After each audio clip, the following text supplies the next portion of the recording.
Selamat siang, kami dari kelompok 6 Hukum Lingkungan. Di sini kami akan mempresentasikan makalah kami dengan judul Penegakan Hukum Lingkungan dan Penyelesaian Sengketa Lingkungan. Sebelum itu, perkenalkan dulu, nama saya Karina Hawina. Nama saya Kristina Kaunang. Nama saya Usmaidan.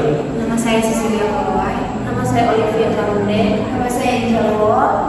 Oke, sebelumnya di sini kami mengambil dua rumusan masalah. Yang pertama adalah penyelesaian sengketa lingkungan hidup. Yang kedua, penyelesaian sengketa lingkungan hidup berdasarkan Undang-Undang Nomor 32 Tahun 2009.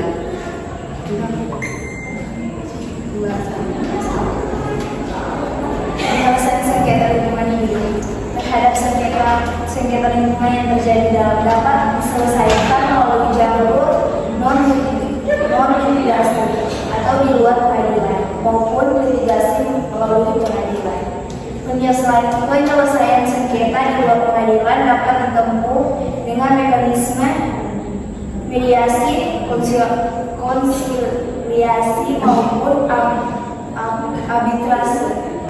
Dalam ketentuan pasal 84 ayat 1 UU PPLH menjelaskan bahwa penyelesaian sengketa hidup dapat dilakukan melalui pengadilan dan di luar pengadilan.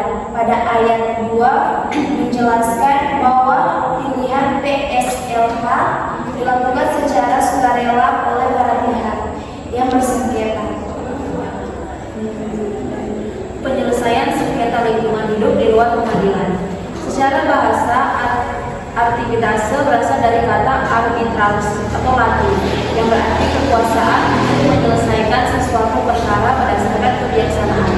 Arbitrase merupakan penyerahan sengketa secara sukarela kepada pihak ketiga yang netral, yaitu individu atau arbitrase sementara atau ad hoc. Dapat digunakan jasa mediator dan atau arbiter untuk membantu menyelesaikan sengketa lingkungan hidup. Alternatif penyelesaian sengketa adalah suatu bentuk penyelesaian sengketa di luar pengadilan berdasarkan kata sepakat atau konsensus yang dilakukan oleh para pihak yang bersengketa baik tanpa ataupun dengan bantuan para pihak ketiga. Sedangkan menurut Undang-Undang Nomor 30 Tahun 1999 tentang arbitrase dan alternatif penyelesaian sengketa, pada pasal 1 arbitrase adalah cara penyelesaian suatu sengketa perdata di luar peradilan umum yang didasarkan pada perjanjian arbitrase yang dibuat secara tertulis oleh para pihak yang bersengketa. Dua, penyelesaian sengketa lingkungan hidup berdasarkan Undang-Undang Nomor 32 Tahun 2009. Sengketa lingkungan hidup adalah perselisihan antara dua pihak atau lebih yang timbul dari kegiatan yang berpotensi atau berdampak pada lingkungan hidup. Sengketa lingkungan hidup environmental disputes merupakan spesies dari genus sengketa yang bermuatan konflik atau kontroversi di bidang lingkungan yang secara leksikal diartikan dispute, conflict, or controversy. Dalam suatu sengketa termasuk sengketa lingkungan tidak hanya berdurasi perselisihan para pihak, tetapi perselisihan dalam sengketa atau konflik. Dengan demikian, putusan pasal 1 angka 25 UU PLH Nomor 32 Tahun 2009 yang hanya mengartikan sengketa lingkungan hidup sekedar perselisihan antara dua pihak atau lebih.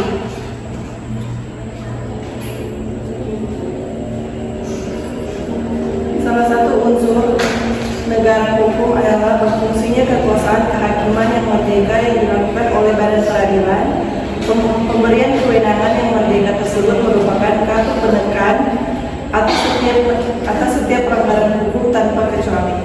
Pemberian kewenangan ini dengan sendirinya menempatkan kedudukan badan peradilan sebagai benteng terakhir dalam upaya penegakan kebenaran dan keadilan.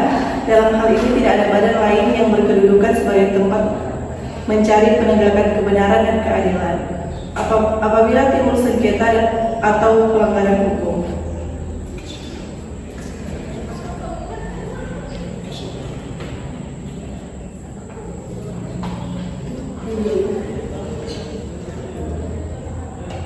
Keseluruhan anggota kelas Kios Reverend John dan kelas member satu sama-sama langsung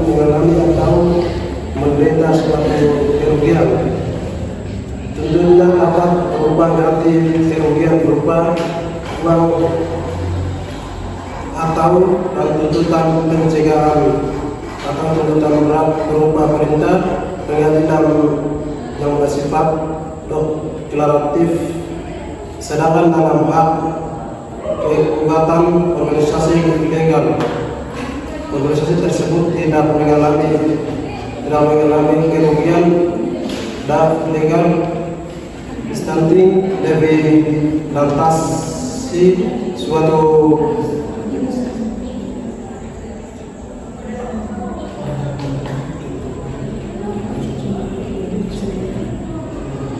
Sedangkan dalam hak gugatan organisasi atau legal standing adalah satu, organisasi tersebut tidak mengalami kerugian langsung. Dua, gugatan organisasi atau legal standing tidak dapat berupa ganti kerugian berupa uang kecuali ganti kerugian yang telah dikeluarkan organisasi untuk penanggulangan objek yang dipermasalahkannya.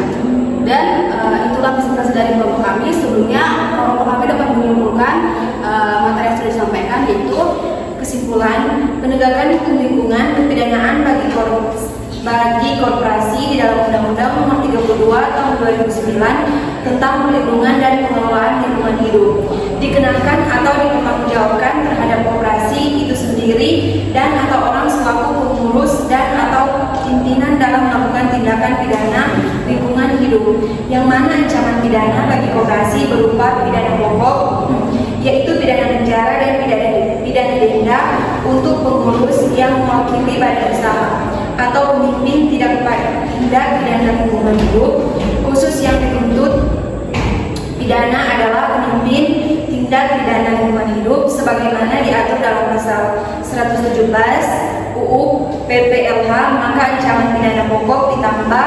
1/3. Selain itu, sanksi yang dapat diberikan untuk badan usaha atau koperasi adalah berupa pidana tambahan atau tindakan tata tertib sebagaimana diatur dalam pasal 119 UU PPLH untuk koperasi atau badan usaha tersebut. Sekian presentasi dari kelompok 6. Kemudian maaf.